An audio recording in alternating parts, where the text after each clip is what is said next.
من الشیطان الرجیم بسم اللہ الرحمن الرحیم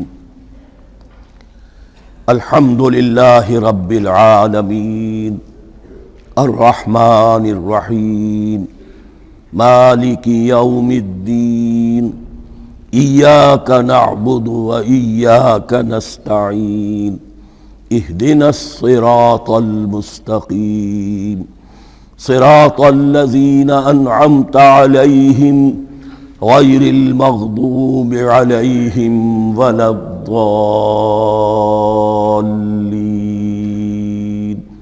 آمین لنا امورنا کلها واتمم لنا بالخیر وتقبل منا فإنک خیر المتقبلین آمین یا رب العالمین۔ ابھی میں نے سورہ فاتحہ کی تلاوت کی ہے اور آپ نے سماعت فرمائی۔ یہ سورہ مبارکہ مصحف کے اعتبار سے تو پہلی سورت ہے ہی، سب کو معلوم ہے، لیکن یہ بھی نوٹ کر لیجئے کہ یہ نزول کے اعتبار سے بھی سب سے پہلی مکمل سورت جو حضور پر نازل ہوئی وہ یہی ہے۔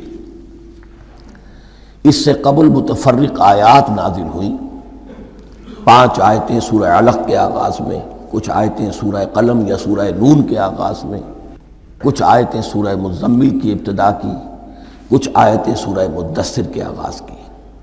5ویں وحی تقریباً اس پر اجماع ہے کہ یہ سورۃ الفاتحہ کی ہے اور یہ مکمل سورت ہے جو حضور پر نازل ہوئی۔ سورۃ الفاتحہ کے معنی ہوئے افتتاحی سورت۔ فتح یفتح کے معنی ہے کھولنا، مفتاح کنجی کو کہتے ہیں، چابی کو۔ تو یہ اوپننگ سورہ آف دی قرآن حکیم کی افتتاحی صورت۔ ویسے جیسا کہ میں تعارف قرآن کے ضمن میں عرض کر چکا ہوں، عربوں کا یہ مزاج تھا کہ جس چیز سے انہیں خصوصی محبت ہوتی تھی اس کے بہت سے نام رکھتے تھے۔ اس کے بھی بہت سے نام ہیں۔ سورۃ الفاتحہ سب سے عام ہے، لیکن الکافیہ، الشافیہ، ام القرآن، اساس القرآن، کم سے کم یہ 4 نام تو میں سمجھتا ہوں کہ ہر مسلمان کو مزید معلوم ہونے چاہیے، اور بھی بہت سے نام۔ اس سورہ مبارکہ کی بالاتفاق و بالاجماع 7 آیتیں ہیں، اگرچہ ان کی ترتیب میں کچھ اختلاف ہے۔ ایک رائے یہ ہے، اور یہ رائے امام شافعی کی بھی ہے اور بصرہ کے جو قراء تھے ان کی بھی ہے، کہ آیت بسم اللہ بھی سورہ فاتحہ میں شامل ہے، اس کا جز ہے۔ وہ اس کو شامل کر کے پھر 7 آیتیں بناتے ہیں، تو آخری جنہیں ہم 2 آیتیں سمجھتے ہیں، صراط الذین انعمت علیہم غیر المغضوب علیہم ولا الضالین، وہ ان کے نزدیک ایک آیت ہے۔ تو گویا کہ نتیجہ یہ نکلا کہ آیتوں کی تعداد 7 ہی رہتی ہے۔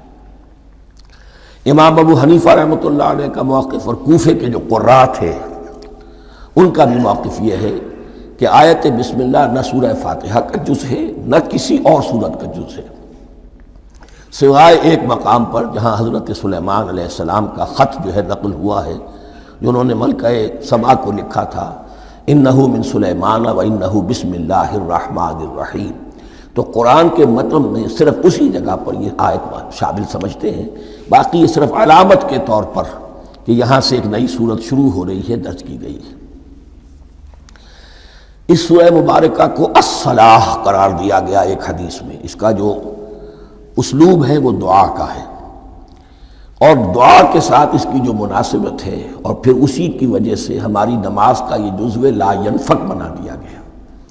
بلکہ ایک حدیث جو میں آپ کو سناؤں گا اس میں اسی کو نماز قرار دیا گیا، الصلاح یہی ہے۔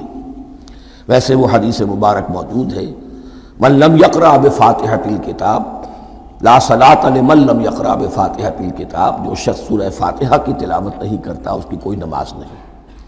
اس کے حوالے سے بھی ہمارے ہاں 2 مسلک ہیں، ذکر صرف اس لیے کر رہا ہوں کہ آپ کے علم میں ہو، ان میں کوئی بنیادی فرق نہیں ہے۔ کسی بھی ایک رائے کا انسان قائل اور حامل ہو سکتا ہے بغیر اس کے کہ دوسرے کو بالکل غلط قرار دے، بلکہ یہ کہ اس کے لیے بھی گنجائش اپنے ذہن میں اور اپنے دل میں رکھے۔ اور دوسری آیت یہ ہے کہ اس کا حصہ نہیں ہے۔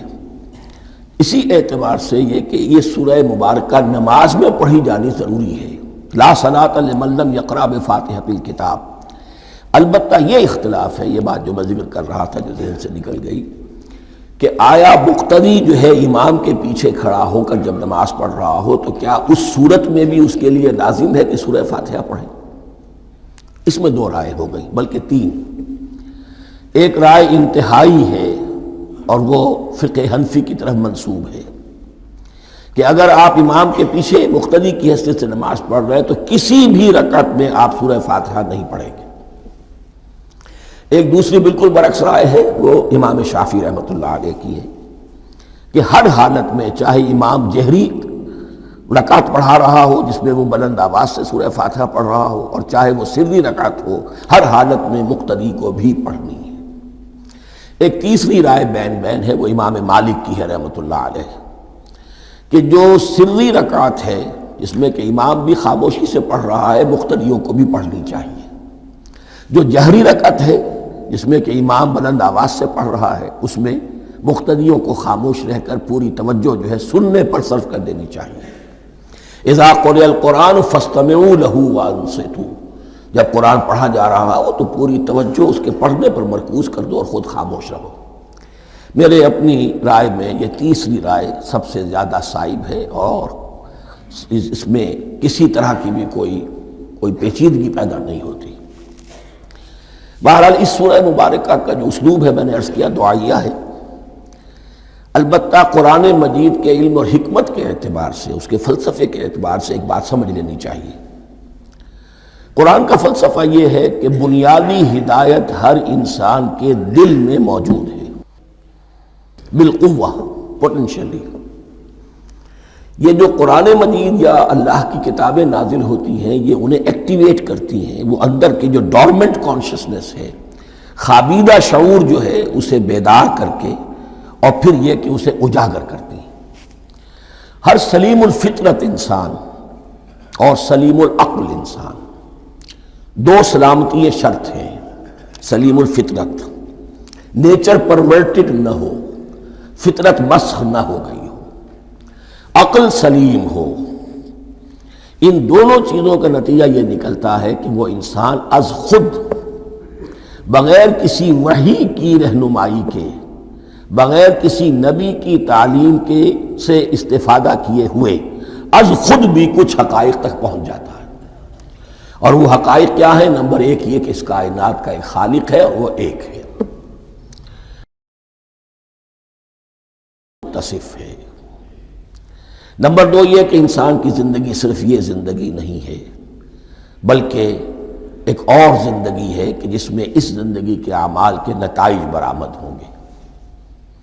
یہ دو باتیں، اس کی زیادہ وضاحت کے ساتھ جو ہے اس کا تذکرہ آئے گا سورہ لقمان میں، جہاں حضرت لقمان کی شخصیت کا تذکرہ ہے۔ لیکن یہاں صرف یہ بات سمجھ لیجئے کہ قرآن کا فلسفہ یہ ہے کہ ہر انسان میں، ہر فرد نوع بشر میں جو اپنی ولادت کے وقت مسلم ہوتا ہے، حضور کی حدیث ہے کل مولود یولد علی الفطرہ ابواہ یحودانہ او ینصرانہ او یمجسانہ، ہر بچہ نوع انسانی کا فطرت اسلام پر پیدا ہوتا ہے، وہ فطرت کے اندر وہ ہدایت ودیت ہے۔ اب اگر وہ فطرت بس نہیں ہوئی اور عقل جو ہے وہ صحیح رخ پر کام کر رہی ہے تو ان دو حقائق تک وہ انسان خود پہنچ جائے گا۔ لیکن ان دونوں حقائق تک پہنچنے کے بعد اب وہ دست بستہ دعا کرے گا کہ اے رب اب مزید ہدایت تو مجھے عطا فرما۔ ایک تو یہ کہ میں کیا کروں کیا نہ کروں، میری عقل اس میں ٹھوکر کھا سکتی ہے، میں کسی اچھی چیز کو بری سمجھ سکتا ہوں، کسی بری کو اچھی سمجھ سکتا ہوں، تو مجھے صحیح راستہ، صحیح راہ ہدایت پر چلا۔ یہ دعا ہے جو انسان کرتا ہے جبکہ وہ ایمان باللہ اور ایمان بالآخرہ تک خود پہنچ چکا ہوتا ہے، اور یہ سمجھتا ہے کہ صحیح زندگی کا رخ یہی ہے کہ جس رب کو میں نے پہچانا ہے کہ وہ اس کائنات کا خالق ہے اور مالک ہے اور رب ہے، میں اس کی بندگی کروں، اس کی اطاعت کروں، اس کا حکم مانوں، اس کے راستے پر چلوں۔ لیکن وہ راستہ کون سا ہے؟ اس کے لیے پھر دست بدعا ہوتا ہے کہ پروردگار تو میری رہنمائی فرما۔ یہ مقام ہے کہ جہاں آپ سمجھ لیجئے اپنے آپ کو بھی آج اس جگہ پر تصور کرتے ہوئے پھر اس سورہ مبارکہ کو پڑھیے کہ آپ اس مقام پر اللہ کے فضل و کرم سے پہنچ چکے ہیں کہ اللہ کو آپ نے پہچان لیا اور اس کی توحید کو جان لیا، اس کی جملہ صفات کمال سے آپ واقف ہو گئے، آپ یہ بھی جان گئے کہ بڑھ کر اس کے حضور میں حاضر ہونا ہے اور وہ حساب کتاب لے گا۔ پھر آپ نے یہ عہد بھی کر لیا کہ اب زندگی گزارنی ہے اس رب کی بندگی میں، اسی کی فرما برداری میں۔ اب یہاں کھڑے ہو کر آپ پوچھتے ہیں کہ اللہ مجھے وہ تفصیلی ہدایت عطا فرما، ایسا نہ ہو کہ کبھی میں کسی راستے پر چلتا ہوا کسی پگڈنڈی پر مڑ جاؤں اور وہ تھوڑی سی جو ڈیوییشن ہو میرے راستے کی وہ میری عاقبت کو برباد کر دے۔ یک لحظہ غافل گشتم و صد سال راہم دور شد، اس لیے کہ ہوتا یہی ہے سیدھے راستے سے ذرا سی کوئی پگڈنڈی جو ہے تھوڑے سے اینگل پر نکلی ہے، لیکن جب چلتے جائیں گے آپ تو جتنے آگے بڑھیں گے اس پر، اس راہ صراط مستقیم سے آپ اتنے ہی زیادہ دور ہوتے چلے جائیں گے۔ یہ ہے قرآن مجید کی حکمت اور فلسفے کے اعتبار سے اس سورہ مبارکہ کا مقام۔ اب آئیے ہم بسم اللہ کرتے ہیں۔ بسم اللہ الرحمن الرحیم، شروع کرتا ہوں میں اللہ کے نام سے جو رحمان اور رحیم ہے۔ اس پر کچھ گفتگو ہو چکی ہے تعارف قرآن کے ضمن میں کہ رحمان اور رحیم دو نام ہیں کہ جو رحمت کے مادے سے نکلتے ہیں۔ رحمان میں اللہ تعالیٰ کی رحمت کا جوش ہے، جانی کیفیت، طوفانی کیفیت، اور رحیم میں اللہ تعالیٰ کی رحمت کا دوام اور تسلسل۔ یہ دونوں کیفیات اللہ کی رحمت میں بیک وقت موجود ہیں، جس کا ہم تصور نہیں کر سکتے۔ ہم سمندر کو دیکھتے ہیں، متلاطم سمندر ہے، اس میں ہیجان ہے، طوفان ہے۔ دریا کو دیکھتے ہیں کہ وہ سکون کے ساتھ چل رہا ہے، خاموشی سے چل رہا ہے، بہہ رہا ہے، بس تسلسل کے ساتھ بہہ رہا ہے۔ ہم ان دونوں کیفیات کو علیحدہ علیحدہ دیکھتے ہیں تو ہمارا ذہن ان دونوں کو بیک وقت اس کا تصور نہیں کر سکتا، تخیل ممکن نہیں۔ لیکن اللہ کی رحمت کی یہ دونوں شانیں مستقلاً ہر وقت موجود ہیں، بیک وقت، اسی لیے ان دونوں کے درمیان کہیں حرف عطف نہیں آئے گا۔ بسم اللہ الرحمن الرحیم، الحمدللہ رب العالمین۔ کل حمد، اور حمد کو ذہن میں رکھ لیجئے، حمد مساوی ہے تعریف جمع شکر۔ عام طور پر ترجموں میں ایک لفظ لایا جاتا ہے، کل تعریف اللہ کے لیے، یہ کافی نہیں ہے۔ تعریف آپ کسی شے کی کر سکتے ہیں جس میں کوئی حسن ہے، خوبی ہے، کسی بھی اعتبار سے، خواہ آپ کو اس کے حسن و خوبی سے کوئی فائدہ حاصل نہیں ہو رہا۔ ایک پھول ہے، بہت خوبصورت ہے، بس ٹھیک ہے، خوبصورت ہے، آپ نے کہا، تعریف کر دی۔ شکر کرتے ہیں آپ اس شے کا جس سے آپ کو کوئی فائدہ پہنچا ہو، استفادہ ہوا ہو، آپ کی کوئی ضرورت پوری ہوئی ہو، آپ کی کوئی مشکل رفع ہوئی ہو۔ اور آپ دیکھیں گے کہ حمد میں یہ شکر کا پہلو غالب ہے۔ جتنی بھی دعائیں ہیں حضور سے منقول، شکر کے مقام پر وہاں حمد آتا ہے۔ بھوک لگی ہوئی تھی، کھانا کھایا، الحمدللہ الذی اطعمنی وسقانی۔ اب یہاں دیکھیے ترجمہ تعریف نہیں، شکر ہے اس اللہ کا جس نے مجھے کھلایا اور پلایا۔ آپ بیت الخلاء سے باہر آئے، نجاستیں آپ سے دور ہو گئیں، طبیعت میں انشراح ہوا، الحمدللہ الذی اذھب عنی الاذی وعافانی۔ وہ شکر ہے اس اللہ کا جس نے اذیت بخش چیزیں مجھ سے دور کر دیں اور مجھے عافیت بخشی۔ تو یہ الحمدللہ رب العالمین، اللہ تعالیٰ کا حسن و کمال اور حسن و جمال اپنی جگہ بھی اس انتہا کا ہے کہ جتنی تعریف اس کا حق ہے ہم کر ہی نہیں سکتے، لیکن اس کے احسانات اور انعامات ہم پر اتنے ہیں کہ ہم ان کو بھی گن نہیں سکتے۔ لہذا ایک ہی احصاء ہم نے کر دیا الف لام کے ساتھ، الحمدللہ رب العالمین۔ تمام تعریفیں اور کل شکر اللہ کے لیے ہیں کہ جو تمام جہانوں کا پروردگار ہے، رب ہے، مالک ہے۔ رب میں ایک مفہوم ہوتا ہے ربوبیت کا، اور اس میں مفہوم شامل ہوتا ہے تربیت کا، ربیانی صغیرہ۔ تو مالک ہونا اور تربیت دینا، آپ جس شے کے مالک ہوں گے آپ چاہیں گے اس میں بڑھوتری ہو، اس میں اضافہ ہو، وہ نشو و نما پائے۔ تو یہ دونوں چیزیں آپس میں ایک دوسرے کا جڑی ہوئی ہیں، پروردگار بھی اور مالک بھی۔ عام طور پر عربی میں رب کا لفظ مالک کے لیے آتا ہے، رب البیت، رب الدار، رب المال۔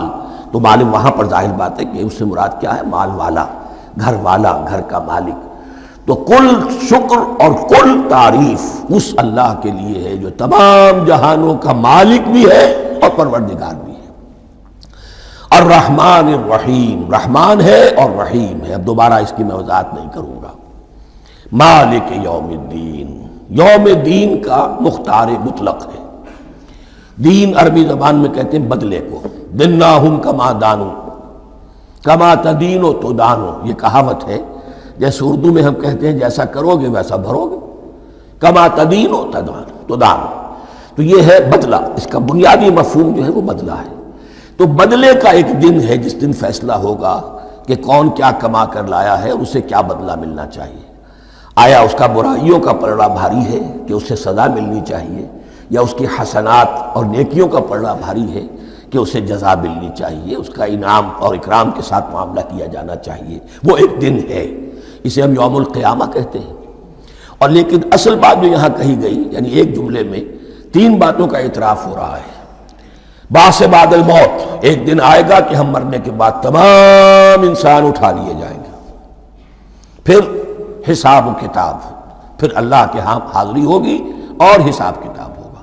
اور تیسرا یہ کہ اس حساب کتاب کے دن کا مختار مطلق اللہ ہے، یعنی کسی اور کو اپنے ذہن میں سہارا بنا کر آپ زندگی گزاریں کہ وہ مجھے چھڑا لے گا، یا وہ ہستی جو ہے اتنی زوردار ہے کہ وہ مجھے بچا لے گی، اس سے اپنے دل کو، اپنے ذہن کو بالکل پاک کر لیجئے۔ مالک یوم الدین، ایک دوسری جگہ پر قرآن میں آیا ہے، اس روز کوئی پکارنے والا پکارے گا لمن الملک اليوم للہ الواحد القہار، آج کے دن کس کا اختیار مطلق ہے؟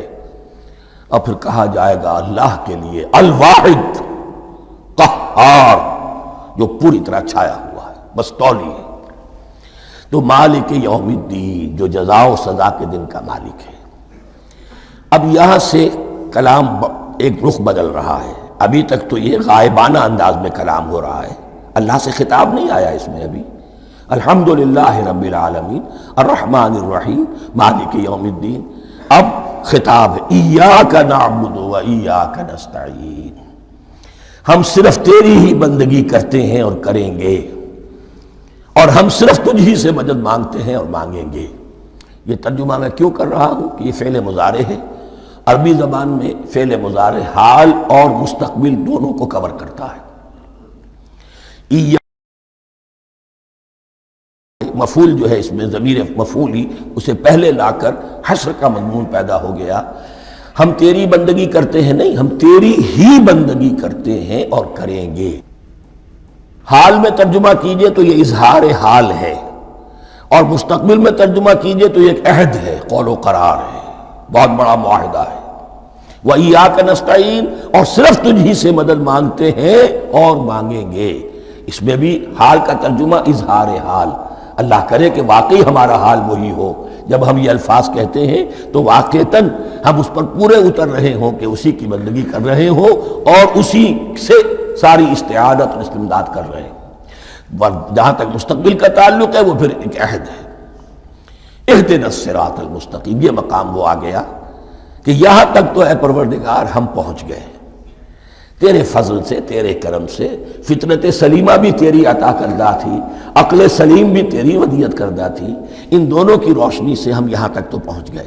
اب ہماری جو ضرورت ہے، احتیاج ہے، وہ کیا ہے؟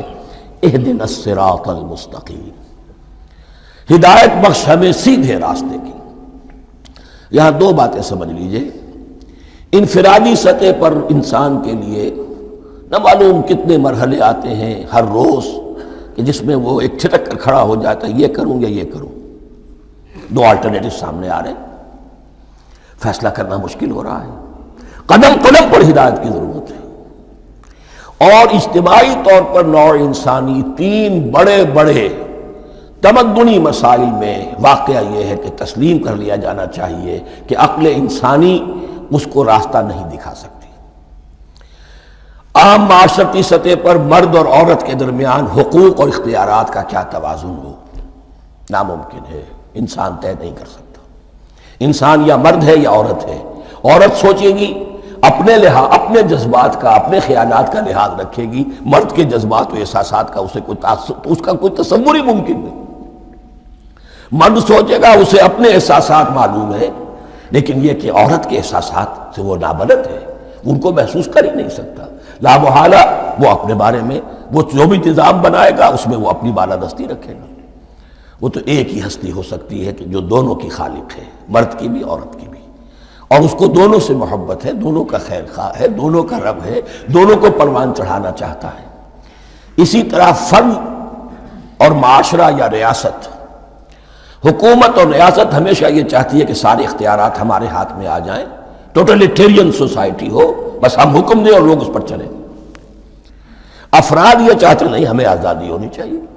اب آپ دیکھیے کہ دنیا میں کتنے جھگڑے چلتے ہیں اسی پر، فریڈم فریڈم فریڈم۔ وہ فریڈم واقعتاً اپنی جگہ پر ایک شے ہے، افراد کی آزادی ہونی چاہیے، لیکن افراد کی آزادی اتنی نہ ہو جائے کہ وہ مادر پدر آزاد ہو جائے، کوئی قانون، کوئی قاعدہ، کوئی اخلاقی، کوئی حدود اور قیود جو ہے ان کا پابند نہ رہے۔ تو اب کہاں ہے وہ نقطہ اعتدال کہ جس میں انسان کے انفرادی آزادی، انفرادی اختیار اور ادھر اجتماعی مصلحتیں جو ہیں ان کو بیلنس کیا جا سکے؟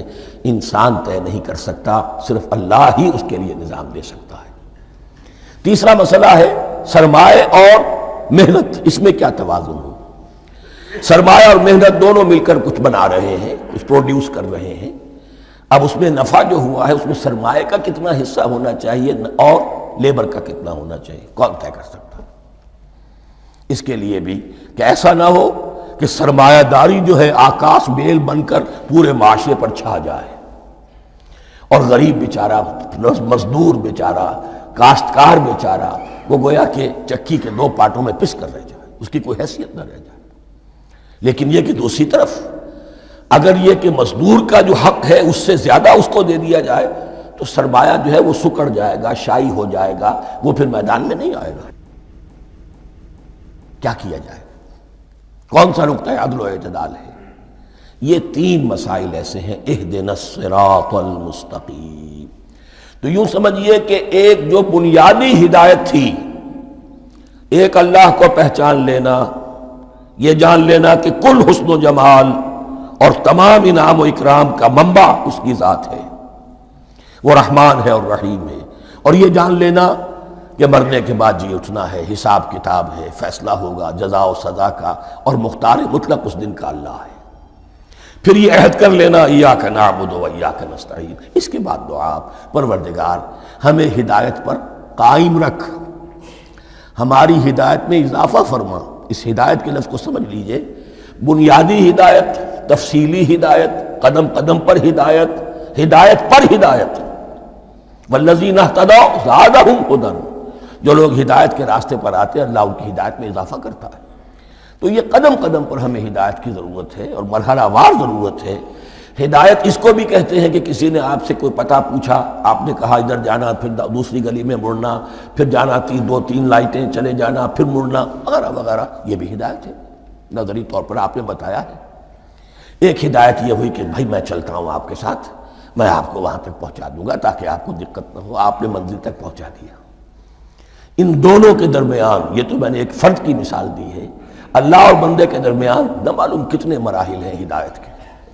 تو کسی وقت بھی انسان اپنے آپ کو ہدایت خداوندی سے مستغنا نہیں سمجھ سکتا، اور نہیں تو پروردگار جو ہدایت دی ہے اس کو ہدایت پر قائم رکھ۔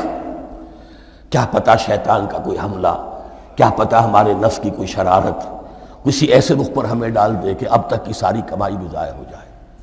لہذا یہ نہ سمجھیے کہ جب یہ ساری چیزیں ان کو معلوم تھیں، وہ ان چیزوں کا تو اقرار کر رہے تو اب ہدایت کون سی مانگ رہے ہیں؟ تو ہدایت کا تو بڑا میدان کھلا ہوا ہے، اور اس ہدایت کی وہ جو میں نے آخری شکل آپ کو بتائی ہے کہ منزل مقصود تک پہنچا دے، یہ ہدایت بھی قرآن مجید میں اس معنی میں بھی لفظ آیا ہے کہ اہل جنت جب جنت میں داخل ہوں گے تو جو ترانہ حمد ان کی زبان پر اس وقت ہوگا وہ کیا ہے؟ الحمدللہ الذی ہدانا لہذا وما کننا لنہتدی لولا ان ہدانا اللہ۔ کل شکر اس اللہ کا جس نے ہمیں یہاں تک پہنچا دیا، ہدایت دی یہاں تک پہنچا دیا، اور ہم ہرگز نہ پہنچ پاتے، ہم ہرگز ہدایت یافتہ نہ ہو سکتے اگر اللہ ہی ہمیں ہدایت نہ دیتا۔ اہدنا الصراط المستقیم، سیدھا راستہ، صراط الذین انعمت علیہم۔ اب اس کی مزید وضاحت ہے، راستہ اس کا ان لوگوں کا جن پر تیرا انعام ہوا۔ یہ کون لوگ ہیں؟ اس کی وضاحت آپ کو ملے گی سورہ نساء میں، من یطع اللہ والرسول فاولئک مع الذین انعم اللہ علیہم من النبیین والصدیقین والشہداء والصالحین۔ چار طبقات ہیں منعم علیہم جن پر اللہ کا انعام ہوا ہے۔ چوٹی پر انبیاء کرام، اس کے بعد صدیقین کرام، اس کے بعد شہداء عظام، اس کے بعد عام صالح مسلمان صالح ہو. یہ بیس لائن ہے. اس سے اوپر کا درجہ شہداء کا ہے، اس سے اوپر کا درجہ صدیقین کا ہے، اور پھر اس سے اوپر کا درجہ انبیاء کا ہے. انبیاء میں سے پھر وہ بھی ہوتے ہیں کہ جو اولو العزم میں من الرسل ہیں، لیکن یہ 4 طبقات ہیں، ان کے راستے پر ہمیں چلا. غیر المغضوب علیہم ولا الضالین، جو مغضوب علیہم نہیں ہوئے، جن پر تیرا غضب نہیں ہوا. اور غضب ہوتا ہے ان پر کہ جو ہدایت کے واضح ہونے کے بعد ہدایت کو ترک کر دیں، وہ ہے مغضوب علیہم. جنہیں ہدایت مل گئی ہو، ہدایت کو پہچان لیا ہو، پھر اپنی شرارت نفس کی وجہ سے، اپنی نفسانیت کی وجہ سے، اپنے تکبر کی وجہ سے، اپنے حسد کی وجہ سے وہ اس حق کو رد کر دیں، اس کو ترک کر دیں. ان پر اللہ کا غضب آتا ہے. اور اس میں اس کی بہت بڑی مثال تاریخ کے اعتبار سے یہودی ہیں. اللہ نے انہیں ہدایت دی، کتابیں عطا کی، تورات، انجیل، زبور، سینکڑوں نبی ان میں مبعوث کیے. 1400 برس تک نبوت کا تار ٹوٹا ہی نہیں، مسلسل. ابتدا میں بھی 2 نبی، موسیٰ اور ہارون، اور اختتام پر بھی 2 نبی، عیسیٰ اور یحییٰ علیہ السلام. اور ان کے مابین کوئی لمحہ نہیں آیا ہے تاریخ بنی اسرائیل میں جب کہ کوئی نہ کوئی نبی موجود نہ ہو. لیکن انہوں نے اپنی شرارت نفس کی وجہ سے ہدایت تورات سے بھی منہ موڑا، اور پھر سب سے بڑی بات یہ کہ ہدایت محمدی سے، ہدایت قرآنی سے بھی صلی اللہ علیہ وسلم منہ موڑا. وہ ہے مغضوب علیہم ولا الضالین. اور یہ لفظ جو آتا ہے عربی زبان میں گمراہ کا بھی ہے اور تلاش حق میں بھٹکنے والے کا بھی ہے. ایک وہ شخص ہے جس پر حق ابھی واضح نہیں ہوا، وہ تلاش میں ہے، اس کے لیے بھی ضال کا لفظ آئے گا. اسی طرح کوئی شخص کسی کے عشق اور محبت میں ایسا ہو جائے، دیوانہ ہو جائے، اس کو بھی ضال کہتے ہیں. یعنی اس کے اوپر جذبات کا اتنا غلبہ ہو گیا ہے کسی کی محبت اور عشق کی بنا پر. تو حضور کے لیے یہ لفظ آیا ہے وَوَجَدَكَ ضَالًّا فَهَدَىٰ. اور یہ تو سورۃ الضحیٰ ہے، اکثر بیشتر لوگوں کو یاد ہوگی. تو یہ جو ضال کا لفظ ہے، اس میں سمجھ لیجئے ضروری نہیں ہے کہ وہ گمراہ ہو، بلکہ وہ بھی کہ جو ابھی راہ ہدایت کی طلب میں، اس کے حصول کے لیے اس کی تلاش میں کوشاں ہیں. اور وہ بھی کہ جو کسی مغالطے کی وجہ سے حق سے منحرف ہو جائے. یہ بھی جان لیجئے کہ ایک ہے بدنیتی، تکبر، حسد، حق کو جان کر پہچان کر رد کر دینا یا چھوڑ دینا یا ترک کر دینا. ایک ہے کسی غلطی میں، کسی جذبات کے اندر آ کر، کسی غلو کے اندر مبتلا ہو کر اور حق سے منحرف ہو جانا. اس کی جو سب سے بڑی مثال ہے وہ نصارہ ہے، عیسائی ہے. حضرت مسیح کو انہوں نے مانا لیکن غلو کیا. یہ لفظ آئے گا آگے، لا تغلو فی دینکم، اپنے دین میں غلو نہ کرو. جیسے ہمارے ہاں بھی بعض لوگ ہیں جو حضور صلی اللہ علیہ وسلم کی تعریف میں، حضور صلی اللہ علیہ وسلم کے ساتھ اپنی محبت کے اظہار میں غلو کر جاتے ہیں. یہ انتہا درجے کو ہو گیا تھا حضرت مسیح علیہ السلام کے ماننے والوں میں، اور اس کی بنا پر انہوں نے تثلیث کا عقیدہ ایجاد کر لیا اور حضرت مسیح علیہ السلام کو اللہ کا بیٹا بنا دیا. تو اس کی سب سے بڑی مثال ضالین کی اس اعتبار سے کہ ہدایت پانے کے بعد کسی بدنیتی سے نہیں بلکہ کسی اچھے جذبے میں غلو کی وجہ سے. رسول سے محبت کرنا تو اچھا جذبہ ہے، لیکن یہ محبت بھی ایک حد میں رہنی چاہیے. غلو کرے گی تو ظاہر بات ہے کہ اس کے بعد وہ گمراہی کی طرف لے جائے گی. تو یہ ہے اس سورہ مبارکہ کا ترجمہ. اور اس کے بعد آخر میں آمین کہنا یہ مسنون بھی ہے، کہنا چاہیے. البتہ اختلاف یہاں بھی صرف اتنا ہے کہ نماز میں جب آپ امام کے ساتھ ہیں، وہ اگر جہری قرات کر رہا ہے تو آیا اس کے بعد آپ کو بھی بالجہر کہنا ہے آمین یا نہیں کہنا. یہ اختلاف ہے، ان میں کوئی فرق واقع نہیں ہوتا. یہ چیز متفق علیہ کہ کہنا ہے آمین. بلکہ یہ آمین تو یہودیوں میں ہے، یہ آمین جو ہے یہ عیسائیوں میں بھی ہے. ان کی بھی جو پریئر لارڈس پریئر ہے اس کے بعد آمین، وہ آمین کہتے ہیں. وہ فرق، وہ لفظ ایک ہی ہے. اس لیے کہ عبرانی زبان اور عربی زبان، یا تو ہم یہ کہہ سکتے ہیں کہ دونوں بہنیں ہیں، کوئی ایک مشترک زبان تھی ان کی ماں جس کی یہ 2 بیٹیاں ہیں، اور یا یہ کہنا پڑے گا کہ عربی زبان کی ماں جو ہے وہ عبرانی زبان ہے.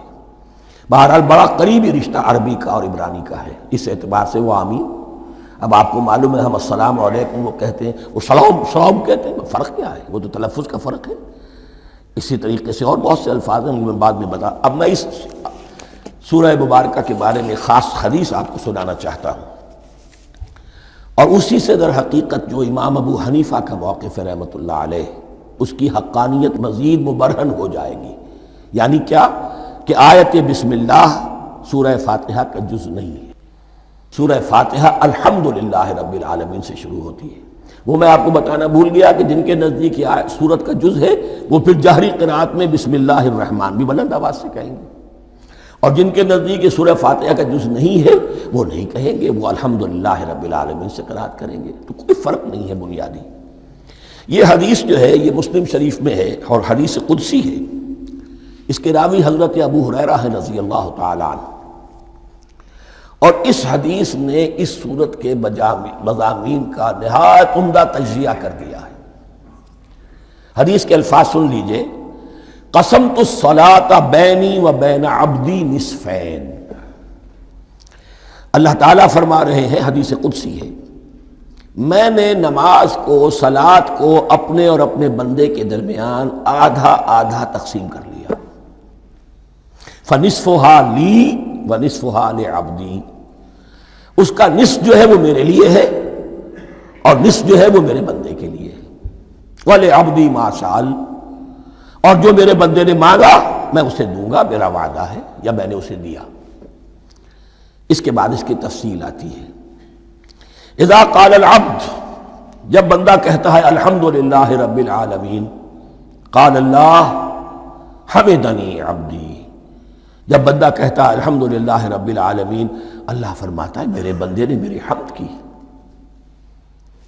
وَإِذَا قَالَ الرَّحْمَنِ الرَّحِيمِ قَالَ اللَّهُ اثْنَىٰ عَلَيَّ عَبْدِي، جب بندہ کہتا ہے الرحمن الرحیم، اللہ فرماتا ہے میرے بندے نے میری ثنا کی۔ وَإِذَا قَالَ مَالِكِ يَوْمِ الدِّينِ قَالَ اللَّهُ تَعَالَى مَجَّدَنِي عَبْدِي، میرے بندے نے میری تمجید بیان کی، میری بزرگی بیان کی۔ اب یہ تین آیتیں ہو گئیں، تینوں میں اللہ کی حمد ہے، ثنا ہے، تمجید ہے۔ یہ تین آیتیں خالص اللہ کے لیے ہو گئیں۔ اب چوتھی آیت آئی، ایاک نعبد و ایاک نستعین۔ اس کے بارے میں جب بندہ کہتا ہے اذا قال العبد ایاک نعبد و ایاک نستعین، قال اللہ تعالی ھذا ما بینی و بین عبدی ولعبدی ما سأل، یہ میرے اور میرے بندے کے درمیان ہے۔ یہ تو یوں سمجھیے کہ یہ گرہ لگ گئی ہے میرے اور میرے بندے کے مابین۔ اس نے مجھ سے قول و قرار کیا ہے، اس نے میری بندگی کا اعتراف کیا ہے، اس نے تسلیم کیا ہے کہ میری ہی بندگی کرتا ہے اور کرے گا، اور مجھ سے مدد چاہیے ہے۔ ھذا ما بینی و بین عبدی، یہ معاہدہ ہے، معاہدہ دو فریقوں کے مابین ہوتا، یہ میرے اور میرے بندے کے مابین ہے۔ وَلِعَبْدِي مَا سَأَلَ، اور میں نے اپنے بندے کو دیا جو اس نے مانگا، وہ میری مدد چاہتا ہے، میری مدد اس کے شامل حال رہے گی۔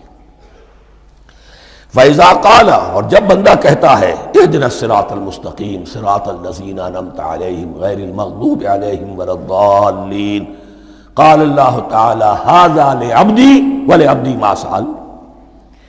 یہ تین آیتیں یہ میرے بندے کے لیے، اهْدِنَا الصِّرَاطَ الْمُسْتَقِيمَ، اسی صراط مستقیم کی وضاحت ہے مثبت، صراط الذین انعمت علیہم، اسی صراط المستقیم کی وضاحت ہے منفی انداز میں، غیر المغضوب علیہم ولا الضالین۔ یہ سب میرے بندے کے لیے ہے اور میں نے اپنے بندے کو دیا جو اس نے مانگا۔ اس کو میں نے ایک مرتبہ یہ ترازو کی شکل میں اس کو لکھوایا تھا۔ دیکھیے یہ ایاک نعبد و ایاک نستعین، یہ ہے وہ ترازی کی وہ ڈنڈ، واو جو ہے ایاک نعبد و ایاک نستعین، واو جو ہے گویا کہ وہ مٹھ ہے جس سے کہ ترازو کو پکڑا جاتا ہے۔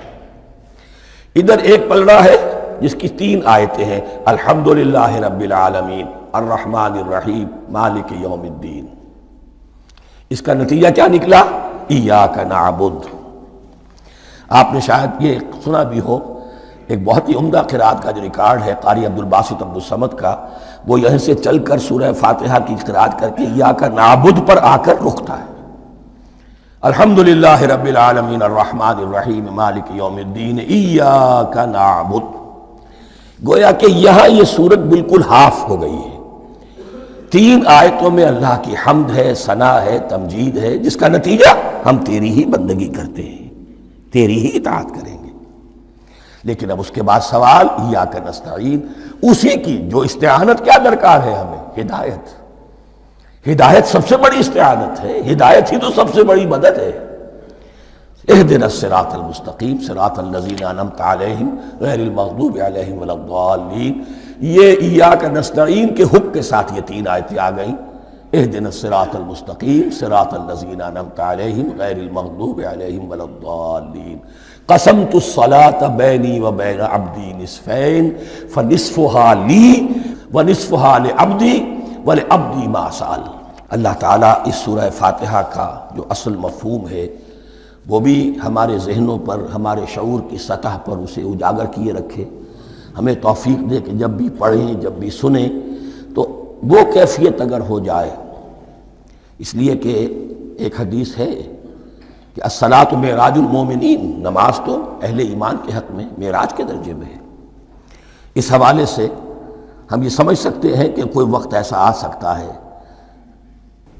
کہ انسان کو واقعتاً، روح انسانی واقعتاً اللہ کے یہ جواب سنے۔ انہونی بات نہیں ہے یہ۔ اٹھتا ہے حجاب آخر، کرتے ہیں خطاب آخر، یہ تو ہوتا ہے۔ مخاطبہ الہی، یہ تو میں نے عرض کیا کہ ثابت ہے۔ مخاطبہ، محادث اور تحدیث، اللہ بندوں سے کلام کرتا ہے۔ اب آئیے بسم اللہ الرحمن الرحیم، اب یہ سورہ بقرہ شروع ہو رہی ہے۔ سورۃ البقرہ جو 286 آیات پر مشتمل ہے، تقریباً 2.5 پاروں پر پھیلی ہوئی ہے۔ ہر شخص جانتا ہے کہ یہ قرآن حکیم کی حجم کے اعتبار سے سب سے بڑی سورت ہے، لیکن یہ معاملہ صرف حجم کا نہیں ہے۔ نبی اکرم صلی اللہ علیہ وسلم نے اسے سنام القرآن قرار دیا ہے۔ آپ نے فرمایا لِكُلِّ شَيْءٍ سَنَامٌ، ہر چیز کی ایک چوٹی ہوتی ہے، جیسے اونٹ کا کوہان ہوتا ہے۔ وَسَنَامُ الْقُرْآنِ الْبَقَرَہ، سنام القرآن، قرآن کی چوٹی جو ہے وہ سورۃ البقرہ ہے۔ یہ نوٹ کر لیجئے جو میں نے کل آپ کو جو مختلف مکی اور مدنی صورتوں کے گروپوں کے بارے میں بتایا تھا کہ یہاں سے اب پہلی منزل بھی شروع ہو رہی ہے اور پہلا گروپ بھی شروع ہو رہا ہے، اور اس کے ساتھ جو اگلی صورت آئے گی وہ اس کا جوڑا ہے، سورہ آل عمران، جس کی سب سے نمایاں علامت یہ نوٹ کیجئے، یہ بھی الف لام میم سے شروع ہوئی، اگلی بھی الف لام میم سے شروع ہوگی۔ اس کے بعد 2 صورتیں مدنی اور ہیں، لیکن ان دونوں میں نہ حروف مقطعات ہے، نہ کوئی اور تمہیدی کلام ہے، براہ راست خطاب۔ سورہ نساء میں یا ایھا الناس اور سورہ مائدہ میں یا ایھا الذین آمنوا، کوئی تمہیدی بات نہیں، کوئی حروف مقطعات نہیں، براہ راست خطاب۔ وہ ایک جوڑا ہے سورہ نساء اور سورہ مائدہ، اور یہ ایک جوڑا ہے سورہ بقرہ اور سورہ آل عمران۔ سورہ بقرہ اور سورہ آل عمران کو نبی اکرم صلی اللہ علیہ وسلم نے الزہراوین بھی قرار دیا ہے۔ زہرا کہتے ہیں بڑی روشن چیز کو۔ یہ حضرت فاطمہ رضی اللہ تعالی عنہ کے نام کے ساتھ آتا ہے، فاطمۃ الزہراء، تو زہرا بہت روشن، دمکتی ہوئی شے۔ الزہراوین، یہ 2 نہایت دمکتی ہوئی صورتیں ہیں جو قیامت کے دن 2 بدلیوں کی شکل میں ظاہر ہوں گی، حضور نے فرمایا، اور جو لوگ ان صورتوں سے محبت کرتے تھے ان پر سایہ کریں گی۔ اللہم ربنا اجعلنا منہم، ہمیں اللہ تعالیٰ ان میں شامل فرما دے۔ اس سورہ مبارکہ کو 2 حصوں میں تقسیم سمجھیے۔ ویسے تو یہ کہ رکوع آئیں گے، پارے بھی بدلیں گے اس میں، لیکن حصے 2 ہیں۔ پہلے حصے میں اصل روح سخن سابقہ امت مسلمہ سے ہے، یہود سے، بنی اسرائیل سے۔ دوسرے حصے میں اصل خطاب موجودہ امت مسلمہ سے ہے، امت محمد سے صلی اللہ علیہ وسلم۔ پہلے حصے میں 18 رکوع ہیں، لیکن آیات 152 ہیں۔ دوسرے حصے میں 22 رکوع ہیں، لیکن آیات 134 ہیں، گویا کہ اس سے آپ کو توازن نظر آئے گا کہ اگرچہ ادھر رکوع کی تعداد کم ہے 18، لیکن آیات کی تعداد زیادہ ہے 152، دوسرے حصے میں رکوعوں کی تعداد زیادہ ہے 22، لیکن آیات کی تعداد 134۔ اسی لیے اس کا ایک نام میں نے تجویز کیا ہے، وہ اس لیے تاکہ کچھ حقائق آپ کے ذہنوں میں ان ناموں کے حوالے سے بھی انشاءاللہ محفوظ ہو جائیں گے۔ سورۃ الامتین، دو امتوں کی صورت، اس لیے کہ تقریباً نصف اس کی ساری بحث جو ہے، مرکزی بحث، وہ سابقہ امت مسلمہ بنی اسرائیل، اور دوسرا نصف اس میں سارا خطاب وہ ہے موجودہ امت مسلمہ یعنی امت محمد صلی اللہ علیہ وسلم۔ اس کا جو پہلے 18 رکوع ہے یا پہلا حصہ ہے، اس کے اندر ڈویژن فردر ہوگی ورٹیکل، عمودی، پہلے 4 رکوع، پھر 10 رکوع، پھر 4 رکوع۔ لیکن جو 22 رکوع ہیں دوسرے حصے کے، دوسرے نصف کے، اس میں ڈویژن جو ہے جو ہاریزونٹل ہے، وہ افقی تقسیم ہے، عمودی نہیں، افقی، وہ میں بعد میں بیان کروں گا جب ہم وہاں پہنچ جائیں گے۔ ان کو پہلے سمجھ لیجئے کہ اس پہلے حصے کی جو تقسیم میں نے کی ہے، پہلے 4 رکوع، پھر 10 رکوع اور پھر 4 رکوع۔ پہلے 4 رکوع یوں سمجھیے کہ پورے قرآن مجید کے لیے اس کی حکمت اور فلسفے کا جو حصہ مکی قرآن میں بیان ہو چکا تھا اس کا خلاصہ ہے۔ جب یہ صورت نازل ہو رہی ہے تو یہ تو مدینہ میں حضور تشریف لا چکے ہیں، 12-13 سال جو ہیں گزر چکے ہیں، اور ان 12-13 سالوں کے دوران 2/3 قرآن نازل ہو چکا ہے۔ اس میں جو بھی حکمت، فلسفہ اور بنیادی دعوت، یہ جو چیزیں مکی قرآن میں بیان ہوئیں، ان کا خلاصہ نچوڑ نکال کر یہاں 4 رکوعوں میں رکھ دیا گیا۔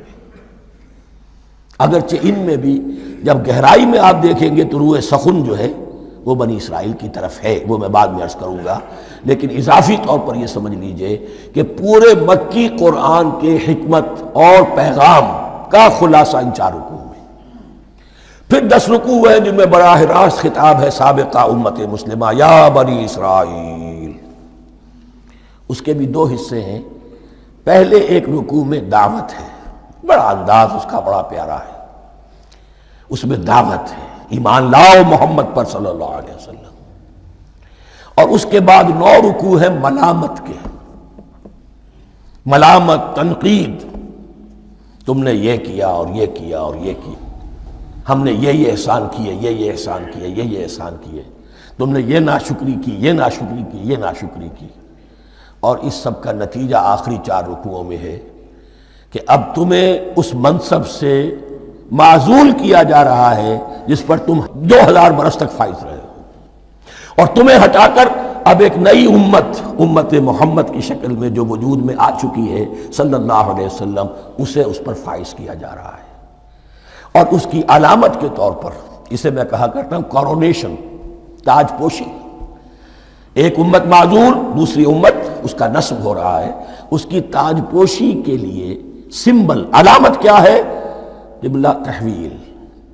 وہ قبلہ یروشلم سابقہ امت کا قبلہ اب ادھر رخ نہیں ہوگا، اب اہل توحید کا قبلہ یہ مکے کی طرف ہوگا، بیت اللہ کی طرف ہوگا۔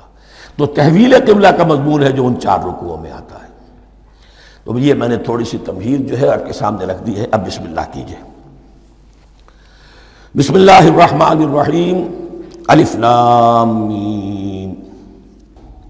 الف لام میم یہ حروف مقطعات ہیں، یہ علیحدہ علیحدہ پڑھے جاتے ہیں، علم نہیں پڑھ سکتے اس کو۔ الف لام میم، ہا میم ہے، ہا علیحدہ میم علیحدہ، اگرچہ لکھے ہوئے ہوتے ہیں جڑے ہوئے، کاف ہا یا عین صاد لکھے ہوئے جڑے ہوئے، پڑھے جائیں گے علیحدہ علیحدہ، قطع علیحدہ کرنا۔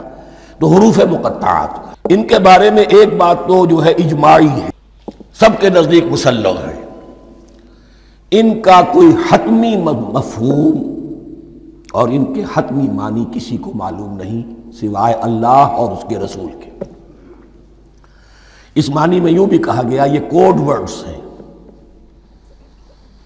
جیسے کہ کوئی میسیجز جو ہیں ادھر ادھر بھیجے جاتے ہیں سیکرٹ میسیجز، تو کچھ کوڈ ورڈز ہوتے ہیں جس سے سمجھ میں آتا ہے کہ یہ بات واقعتاً صحیح سورس سے آ رہی ہے، واللہ عالم، لیکن اس کا کوئی مفہوم اور اس کے معنی جو ہیں وہ اتفاق اس پر ہے، اگرچہ بعض حضرات نے کچھ اپنی سی کوشش کی ہے کچھ مفہوم جو ہے بنانے کی، وہ اپنی جگہ پر ہے، لیکن یہ کہ کسی حضرت عبداللہ ابن عباس رضی اللہ تعالی عنہما نے بعض ایسی کوششیں کی ہیں، لیکن ان کی رائے کو بھی ان کی ذاتی رائے سمجھا گیا ہے، امت نے اسے قبول نہیں کیا۔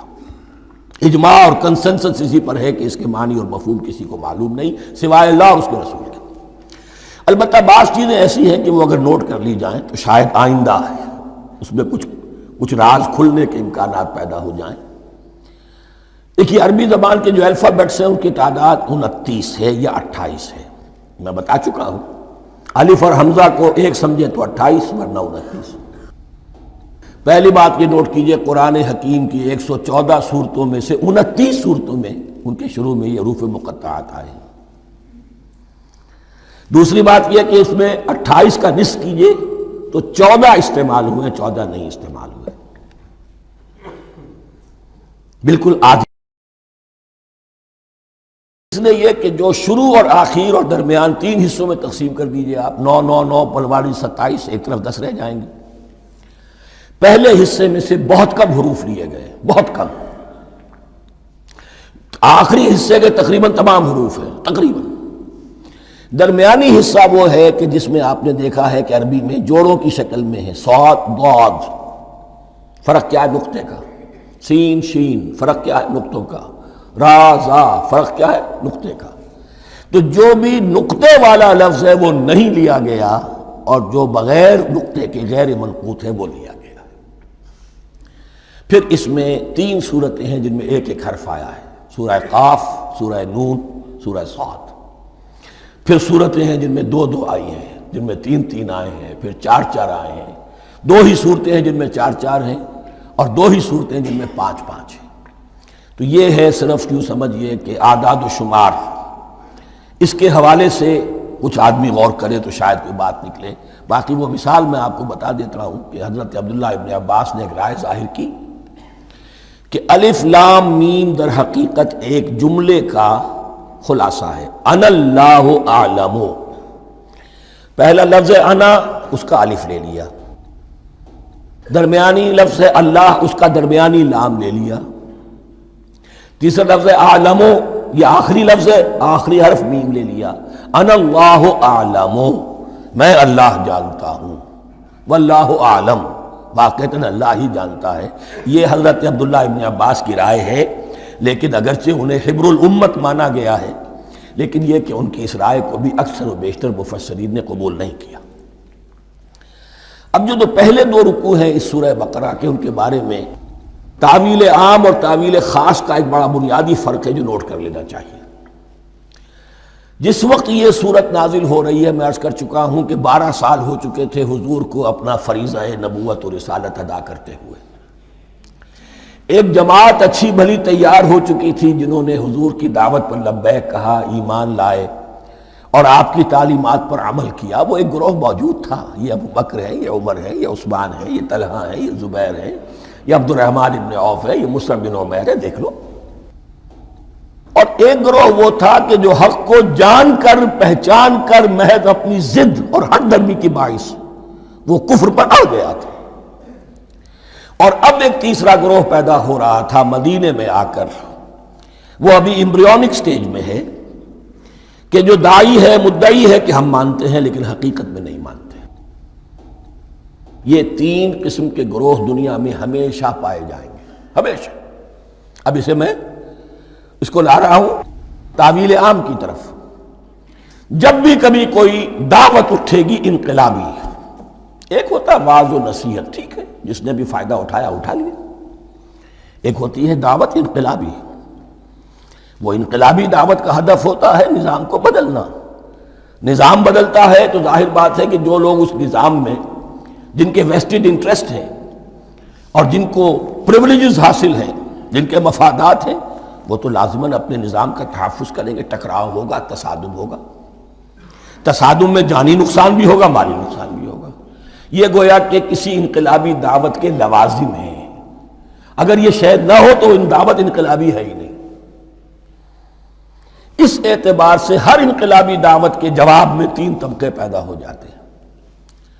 ایک وہ کہ جو اس دعوت کو قبول کرتے ہیں دیانت کے ساتھ، خلوص کے ساتھ، اخلاص کے ساتھ، اور پھر پوری جواں مردی کا ثبوت دیتے ہیں، ہر چہ بعد آباد، اب جو آئے سو آئے، جان دینی پڑے حاضر ہیں، مال دینا پڑے حاضر ہیں، کوئی تکلیف آئے، کوئی مشقت آئے، کوئی مصیبت آئے، کوئی قربانی کرے حاضر۔ جب پکارا گیا واپس نہیں پھیرا کوئی فرمان جنوں کا، اور تنہا نہیں لوٹی کبھی آواز جرس کی، خیریت جاں راحت تن صحت داماں، سب بھول گئیں مصلحتیں اہل ہوس کی۔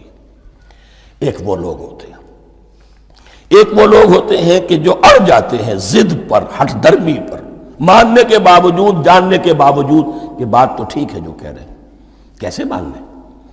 ہماری سیادت، ہماری چودراہٹ، ہمارے مفادات، ہمارے یہ ساری چیزیں ان سب کے اوپر زد پڑ رہی ہے۔ یہ لوگ اڑ جاتے ہیں، اور پھر کوئی دعوت، کوئی نصیحت، کوئی مزید افہام و تفہیم ان کے حق میں مفید نہیں ہوتی، اس لیے کہ صحیح بات ہے جو کہتے ہیں کہ سوتے کو تو جگایا جا سکتا ہے، جاگتے کو کیسے جگائیں؟ کوئی سویا ہوا ہے تو آپ اسے جگا دیں گے، جو جاگا ہوا ہے لیکن وہ بنا ہوا ہے، وہ اٹھنے کو تیار ہی نہیں ہے، تو آپ کیسے اٹھا دیں گے اس کو؟ تو جو لوگ جان بوجھ کر حق کو پہچان کر رد کر دیتے ہیں، پھر ان کے حق میں کوئی دعوت، کوئی نصیحت، کوئی تبلیغ، کوئی انذار، کوئی تبشیر مفید نہیں ہوتی۔